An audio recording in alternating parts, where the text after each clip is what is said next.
Hey everyone, it's Ken here. I want to talk a little bit about platforms. Platforms, not train platforms and not staging platforms, but media and communication platforms. Been much talked about the last year or so. Why do we trust platforms to allow us to communicate with one another?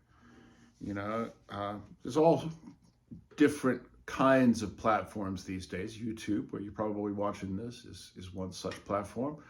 And then there's the streaming platforms like Steelify, and then there's the social media platforms. None of these are run by people who have your best interests at heart, nor mine. And they build their business models on the basis of increasing their own dominance over the sector, their own control over access to audience, and over whatever their own personal agendas are. Hence, the Steelify guy taking money that he's essentially stolen from artists all over the world and funneling it into, arms manufacture and stuff. It's a little perverse. Not to say that these things aren't useful, and I'm sure we've all found a song on Steelify that we thought we'd never have encountered otherwise. It was suggested by the algorithm. Hey, but you have to remember that the winner in that transaction is still the company, because you may have found a song that you like, but they have tightened their grip on you as an audience member, which means that some independent way of reaching you is further weakened. I started writing a blog in 2006 when those things were, the way of the world. And blogging, as it existed back then, was a very effective decentralized system of communication. Bloggers talked about what other bloggers were writing. Bloggers had something called a blog roll, a list of links along the side of the page of the blogs that we thought were interesting. If you are enjoying what you're reading here, go read Bob's blog or Jill's blog or Steve's blog.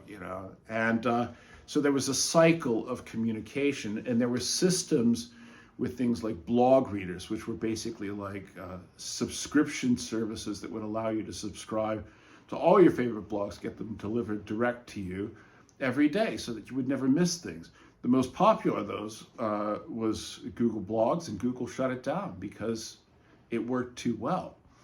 And so, we ended up with platforms being gatekeepers. Used to be able, one used to be able to integrate your blog into your Facebook presence using what they call an RSS feed. And again, your blog would just show up on your Facebook page and your friends could read it, and that's great. Now, that's not possible anymore. You got to hide the link in your bio. Facebook doesn't want you to leave Facebook to go read someone else's stuff, and they want to, control what other people are seeing.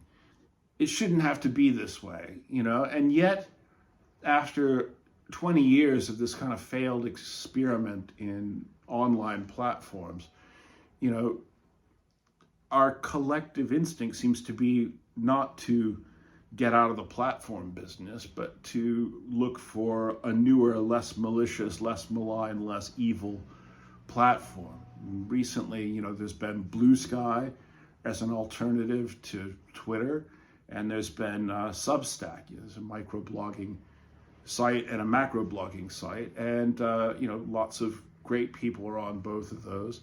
I read Paul Krugman and The Contrarian and Ted Gioia every day, whenever they publish on Substack, and it's great. But at the end of the day, what happened to Twitter could happen to Substack just as easily. All my 20-something years of blog content on my website is on my website. No one's going to take it away. It's hosted on my private, kennethwoods.net website server.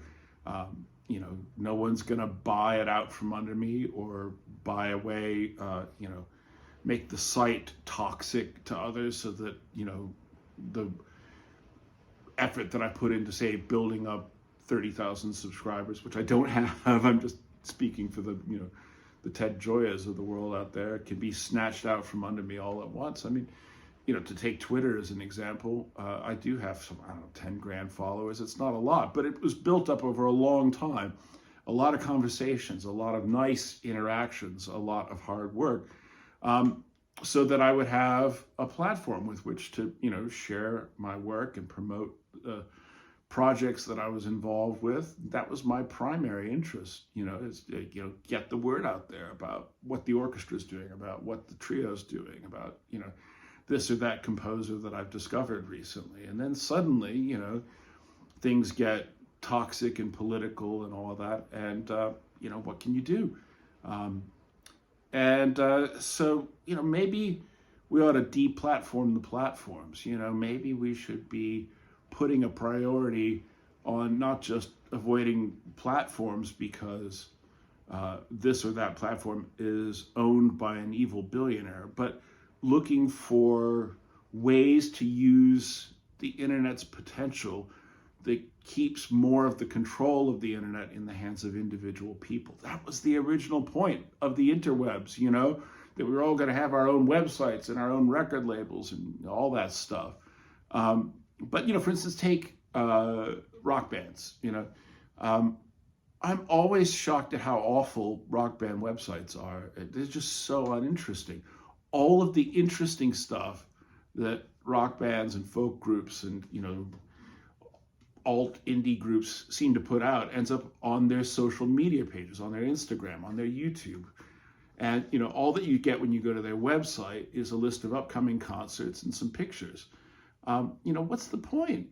Surely if, you're out there and you're being successful in the industry and you're actually playing gigs and stuff, you should be doing everything you can to drive people to your website, getting them to sign up, so that they get notified when you publish new stuff on your website, and maybe, getting to the point where the best of your content, content is on your website as opposed to on your YouTube channel.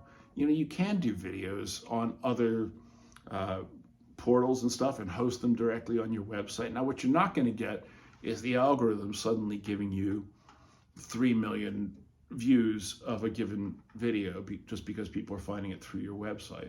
That's a real problem. It's a real problem. But it's a problem that can be solved. Back 10, 15 years ago, I used to get a blog post every now and then that would blow up enormously very quickly, just purely through good old-fashioned internet virality that wasn't driven by social media platforms, but just by people, emailing their dad and their next door neighbor and their friends and, hey, have you read this? It's kind of funny, whatever. And, we've lost that completely. We've surrendered to the algorithm, and the algorithm does not have your best interests at heart, or mine, or anyone else's, except for the people who own the corporations. And those corporations are not about, they're not record companies or movie studios as we recognize them from 50 years ago.